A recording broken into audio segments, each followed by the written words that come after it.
friends and church family. As we prepare for the upcoming 21 days of prayer and fasting, I wanted to share some important news with you. This news actually began in last year's season of prayer and fasting. As we sought the Lord both together and privately through prayer, I began to sense a stirring from the Lord that He was perhaps calling me to be open to moving on from my current role as community pastor here at Perth Baptist Church. That was a significant step, and so I took some time over the next few months to affirm and to be open and to check that sense of calling. And as I prayed further, as I read the scriptures, as I listened to various messages and podcasts and had some significant conversations with individuals, that sense of stirring was affirmed and indeed grew.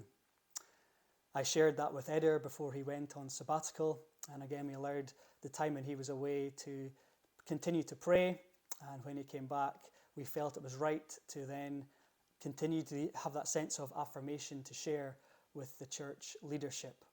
And so I wanted to share that with you now.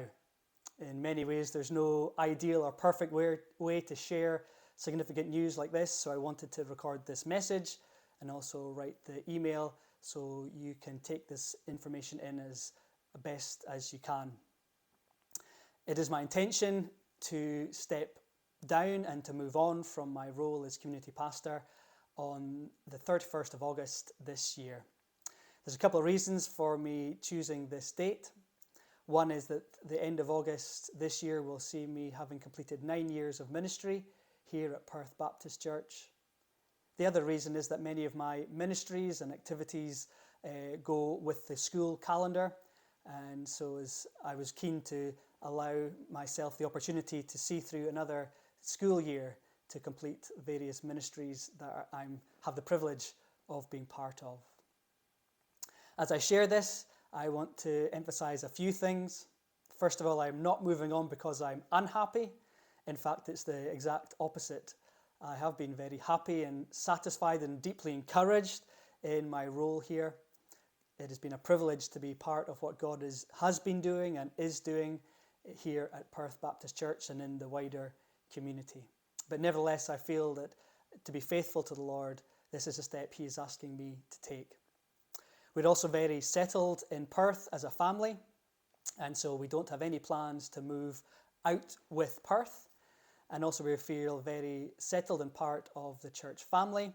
And so again, we don't sense the need to move on from being part of Perth Baptist Church. At this point, I have no clear idea of what will come next, but I have a clear sense of God asking me to take this step, and in the coming months that He will provide what will come next for me.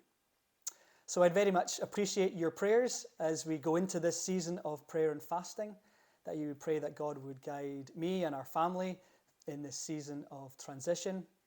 But I also wanted to share this so that we can pray together as a church family for what might come next. I'm sure in due course the leadership of our church will be in discussion with you as to how we might move forward and how ministry might move from here, the composition of the ministry team. But for now, we want to invite you to pray that God would continue to guide us. And perhaps as we go into this season of 21 days of prayer and fasting, maybe as I have sensed last year, that significant stirring from the Lord, that step of faith, that perhaps as we go into this season of prayer and fasting in 2026, that the Lord might be stirring some others to take significant steps of faith, perhaps in a change of career, perhaps entering a new ministry, perhaps even considering serving the Lord overseas. As we enter this season, let's be open to how God might be stirring all of us and be faithful to the stirring that He creates within each of us. I appreciate this is big news to take on board, so if you would like and it would be helpful to have some discussion, then we've made some particular space on Monday evening as we restart our prayer meetings. We'll pray at 7:30 in the church building. But I'll be there from about 7 o'clock. So if you'd like to come and ask questions and have a conversation, then you're very welcome to do that. But as I finish, let me share some words of scripture that have been precious to me over this last year as I've sensed this leading from the Lord, and I know have been significant to many others in our church family, from Proverbs chapter 3, verses 5 and 6, which says this: "Trust in the Lord with all your heart. Lean not on your own understanding. In all your ways acknowledge him, and he will direct your paths." So I would ask you to pray for me that, as I trust in the Lord with this, that he would direct my steps, and that's my prayer. And I encourage you to pray that for us as a church family, as we trust the Lord, that he would direct us in all that will come in this year. Thank you.